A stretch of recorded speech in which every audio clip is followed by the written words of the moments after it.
সম্মানিত দর্শক শ্রোতা, কেমন হবে একজন মুমিনের রমজান পূর্ব প্রস্তুতি?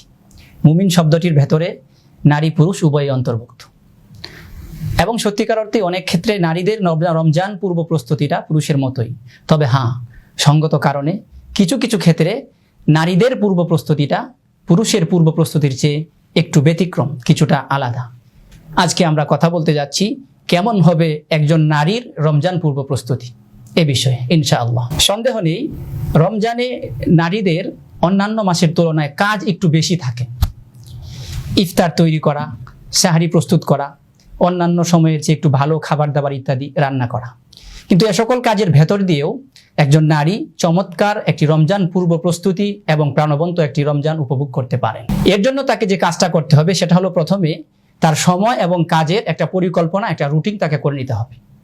আমি কতটুকু সময় ঘরের কাজে ব্যয় করব, কতটুকু সময় ইফতার সাহারি তৈরিতে ব্যয় করব, কতটুকু সময় আমি সন্তানের পেছনে দেব এবং কতটুকু সময় ইবাদত, তাসবিহ, তাহলিল, কুরআনুল কারীম তেলাওয়াত করব। এর সুন্দর একটা পরিকল্পনা একজন নারী আগে থেকেই এঁকে নেবেন। অনেক মা বোনদেরকে অভিযোগের সুরে বলতে শোনা যায়, তারা বলেন রমজানে প্রচুর পরিমাণ কাজ থাকার কারণে আমরা ইবাদত করতে পারি না। দেখুন, ইচ্ছা থাকলে অনেক কিছু সম্ভব। আমাদের পূর্ববর্তী মনীষা নারীগণ এ সকল কাজের ভেতর দিয়েই তারা ইবাদতপূর্ণ একটি রমজান অতিবাহিত করতেন। তাছাড়া আপনি অন্যের ইফতার সাহারি তৈরিতে যে সময়টা ব্যয় করছেন সেটা বৃথা যাচ্ছে না, বরং আল্লাহ তাআলা এর জন্য আপনাকে পর্যাপ্ত এবং উপযুক্ত প্রতিদান দেবেন। দ্বিতীয়ত আমরা যেটা করতে পারি সেটা হলো আমার বাড়িতে, আমার ফ্যামিলিতে ইবাদত বান্ধব একটা পরিবেশ গড়ে তোলা। এর জন্য আগে থেকেই আমি রমজানে কোন জায়গায় বসে ইবাদত করব একটা জায়গা নির্ধারণ করা, কুরআনুল কারীমের একটা নুসখা নির্ধারণ করা, একটা জায়নামাজ, একটা তাসবিহ ইত্যাদি প্রস্তুত করে রাখা, নিজের সন্তানদেরকে ইসলামের বেসিক প্রাথমিক যে ধারণাগুলো এগুলো দিতে থাকা, পুরুষদেরকে মসজিদমুখী করতে থাকা এবং রমজানে ইবাদতের প্রতিবন্ধক যে বিষয়গুলো রয়েছে, বিভিন্ন মোবাইল, ওয়াইফাই ইত্যাদি ডিভাইস, এগুলো রমজানের জন্য আপাতত বন্ধ করে দেওয়ার চেষ্টা করা। এবং নারীরা তো এমনিতেই বাহিরে যাবে না, একান্ত প্রয়োজন হলেও রমজানে কিভাবে কম বাহিরে যাওয়া যায় এ বিষয়ে চিন্তা করা। মোট কথা, একটা ইবাদত বান্ধব পরিবেশ পুরো ফ্যামিলিতে বিরাজমান রাখার একটা পরিকল্পনা আগে থেকেই তৈরি করতে থাকা। তৃতীয়ত যে কাজটা আমরা করতে পারি সেটা হলো, পূর্ববর্তী রমজানের কোনো রোজা যদি কাজা থেকে থাকে তাহলে রমজান আসার আগেই তা আদায়ের সিদ্ধান্ত গ্রহণ করা এবং এ ব্যাপারে দৃঢ় প্রতিজ্ঞ হওয়া। চতুর্থত, পিরিয়ডের ক্ষেত্রে ইসলামী নির্দেশনা কি? অনেক মা বোনদেরকে দেখা যায় রমজানের রোজাগুলো পালন করার উদ্দেশ্যে তারা এ মাসে বিভিন্ন ঔষধ সেবনের মাধ্যমে পিরিয়ডকে বন্ধ করে দেন। দেখুন, অভিজ্ঞ ডাক্তারের পরামর্শ অনুযায়ী তার শারীরিক কোনো ক্ষতি হওয়ার যদি আশঙ্কা না থাকে তাহলে এ ব্যাপারে তার কোনো নিষেধাজ্ঞা নেই। তবে হ্যাঁ, এটা কোনো উত্তম পদ্ধতি নয়, বরং স্বাভাবিকভাবে থেকেই তার যে রোজাগুলো কাজা হবে সেগুলো পরবর্তীতে আদায় করার পর্যাপ্ত সময় তার রয়েছে এবং সুযোগও রয়েছে, এবং এটাই উত্তম পদ্ধতি। আরও একটি কাজ রমজানের পূর্বে আমরা করতে পারি, সেটা হলো দ্বীনি জ্ঞান চর্চাটাকে বাড়িয়ে দেওয়া।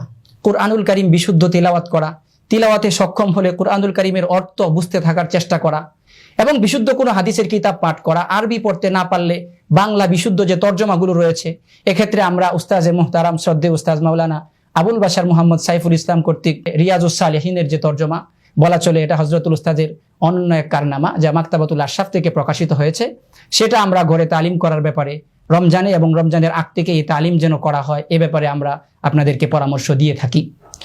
এবং যারা ধর্মের ব্যাপারে পর্যাপ্ত জ্ঞান রাখেন অন্যান্য নারীদেরকেও বিভিন্ন বিষয় শিক্ষা দিতে থাকা এবং দ্বীনি চর্চা পরস্পরের মাঝে অব্যাহত রাখা। আরো একটি বিষয় আমরা করতে পারি, সেটা হলো পরনিন্দা, চুগলখুরি, ঝগড়া ইত্যাদি এগুলো একেবারে বন্ধ করে দেওয়া। এক্ষেত্রে নিজের উপর বিভিন্ন বোঝা চাপিয়ে নেওয়া, এভাবে বলা আমি যদি কারো পরনিন্দা করি তাহলে আমি 2 রাকাত নামাজ পড়বো, এভাবে বিভিন্ন বোঝা নিজের উপর চাপিয়ে নেওয়া। তাহলে ইনশাআল্লাহ আশা করি এ জাতীয় গুনাহ থেকে বেঁচে থাকার ক্ষেত্রে যথেষ্ট ফলপ্রসূ হবে ইনশাআল্লাহ। আরো একটি কাজ আমরা করতে পারি, একজন আরেকজনের জন্য দোয়া করতে থাকা, একজন আরেকজনকে মাফ করে দেওয়া, বিভিন্ন হক ইত্যাদি যেগুলো রয়েছে এগুলো ক্ষমা করে দেওয়া এবং একটা ফ্রেশ মুড নিয়ে একটা ক্রিম টাইম যেন আমরা রমজানে অতিক্রান্ত করতে পারি এ বিষয়ে চেষ্টা চালিয়ে যাওয়া। আরো একটি কাজ আমরা করতে পারি, সেটা হলো রমজানে কিভাবে আমরা বেশি বেশি দান করতে পারি এর একটা পূর্ব প্রস্তুতি গ্রহণ করা। আমরা জানি রাসূল করিম সাল্লাল্লাহু আলাইহি ওয়াসাল্লাম রমজানে খুব বেশি বেশি দান করতেন। ইবনু আব্বাস রাদিয়াল্লাহু আনহুমা থেকে বর্ণিত, তিনি বলেন রাসূল করিম সাল্লাল্লাহু আলাইহি ওয়াসাল্লাম ছিলেন সর্বশ্রেষ্ঠ দাতা। রমজানে তিনি খুব বেশি দান করতেন।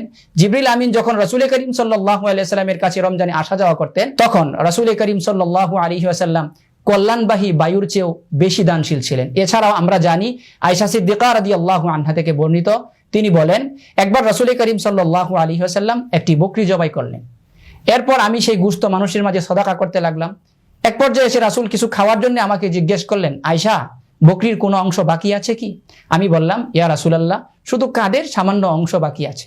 রাসূল করিম সাল্লাল্লাহু আলাইহি ওয়াসাল্লাম বললেন, আয়েশা, এই কাঁধের অংশটা ছাড়া বরং যতটুকু তুমি সদাকা করে দিয়েছো প্রকৃতপক্ষে সেটাই বাকি আছে।